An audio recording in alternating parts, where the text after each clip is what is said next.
কেউ এদের প্যান্ট খুলে নিচ্ছে, কেউ এদের সেনা ছাউনি উড়িয়ে দিচ্ছে।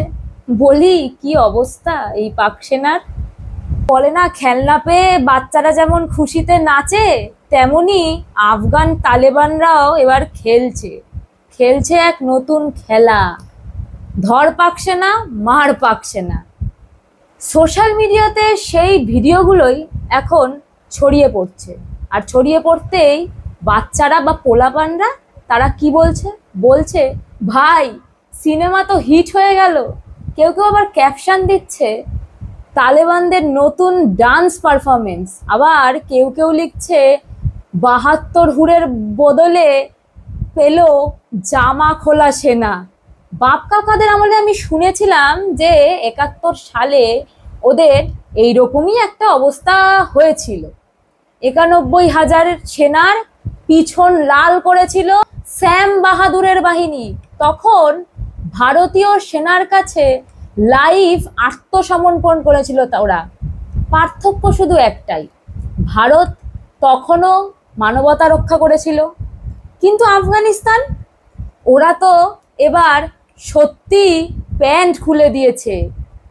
সেই প্যান্ট ঝুলছে আফগান সেনার বন্দুকের নলে।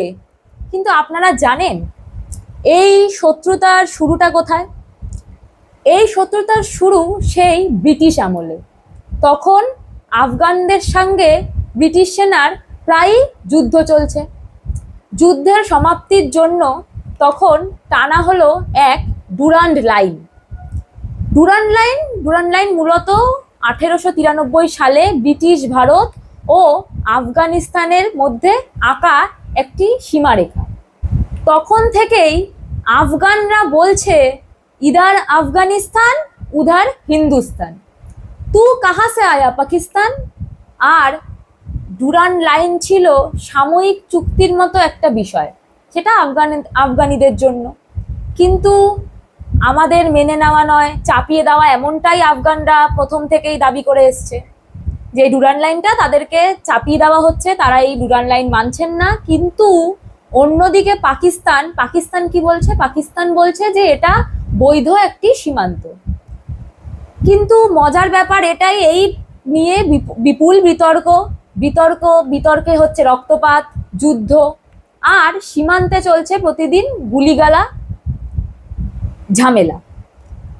আফগান তালেবানরা এখন নিজেদের যখন শাসন প্রতিষ্ঠা করলো, তারপরে বলছে যে এইবার আমরা ঠিক করব কোথায় কোন লাইন টানবো। ফলে পাকিস্তান বাহিনীর ঘাঁটিতে তারা হামলা চালায় দখলের দাবির জন্য। সবই যেন এক ওই পুরনো দেনার হিসাব মিটিয়ে দেওয়ার মতোই। তার মধ্যে আবার নতুন করে একটি বিতর্ক উস্কে দিয়েছে আফগান তালিবান বাহিনীর বিদেশমন্ত্রীর, যে আমির খান মুক্তাকির ভারত সফর। আমির খান সাহেবের ভারত সফরের পরই বিগড়ে গিয়েছিল পাকিস্তান। তারা আফগানিস্তানের মধ্যে হামলা চালায়। আর আফগানিস্তান যারা আমেরিকাকেই সহ্য করেনি, তারা পাকিস্তানের এই বদমাইশি কেন সহ্য করবে? তারা দিল বেদম ধোলাই এবং যুদ্ধ শুরু হতেই বরাবরের মতো পালাতে শুরু করে পাকিস্তান বাহিনী। তাদের বাংকার গুড়িয়ে দেন তালেবানরা, পাকিস্তানের মধ্যে ঢুকে পড়ে তারা। আফগানিস্তান দাবি করেছে ৫০-এর বেশি পাক সেনা পৌঁছে গেছেন প্রায় স্বর্গীয় ঠিকানায়। পাকিস্তান অবশ্য বলছে ২৮ থেকে ৩০ জনের মতো সেনাকে তারা হারিয়েছেন। কিন্তু মজার ব্যাপার হচ্ছে, যেভাবে জামা খুলে প্যারেড করানো হলো পাকিস্তানি সেনাকে, যেভাবে তারা স্যারেন্ডার করলো, সেটা সত্যি লজ্জাজনক। যারা নিজেদের বিশ্বের নাম্বার 1 সেনা বলে, তাদের প্যান্ট যদি বন্দুকের ডগায় ঝুলে বেড়ায়, কেমন লাগে বলুন তো? পাকিস্তানের এই পাক অ্যাটাক দক্ষিণ এশিয়ার যে রাজনীতি, তবে তাতে কিন্তু একটা বেশ ভূমিকম্প নিয়ে এসেছে। যদিও ভারত এই পরিস্থিতি পর্যবেক্ষণ করছে একরকম ঠান্ডা মাথাতেই, কিন্তু ভিতরে ভিতরে ভারতীয়রা বেশ খুশিও। কেন? কারণ পাকিস্তান যত দুর্বল হবে, ভারতের কূটনীতিক অবস্থান তত মজবুত হবে।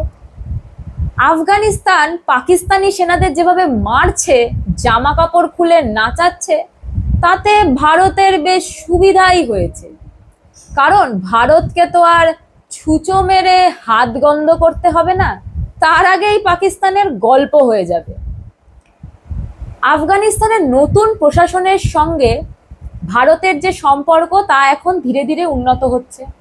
আফগান মন্ত্রী আমির খান মুত্তাকি ভারতে এলেন বৈঠকে, কিন্তু সেই বৈঠক কি শুধু আর চা কফির আলোচনা তা তো নয়, বরং আঞ্চলিক স্থিতি নিরাপত্তা নিয়ে বড় একটি কৌশলগত আলোচনা।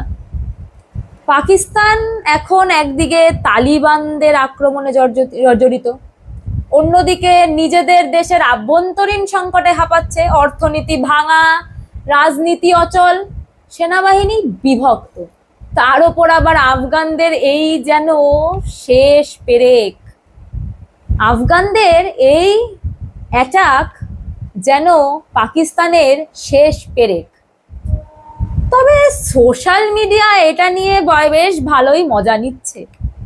কেউ লিখছে ডুরান্ড লাইন এখন ডান্স লাইন, আবার কেউ বলছে যে পাকিস্তান প্রতিদিন ভারতের বিরুদ্ধে ষড়যন্ত্র করে, আজ সে নিজেই আফগান ষড়যন্ত্রে জড়িয়ে পড়েছে।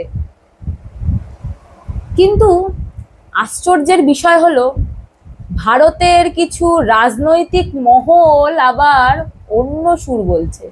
তারা বলছে, মানে সবসময় তারা অন্য সুরেই গান গায়, তারা বলছে যুদ্ধ ভালো নয়, মানবতা কোথায়?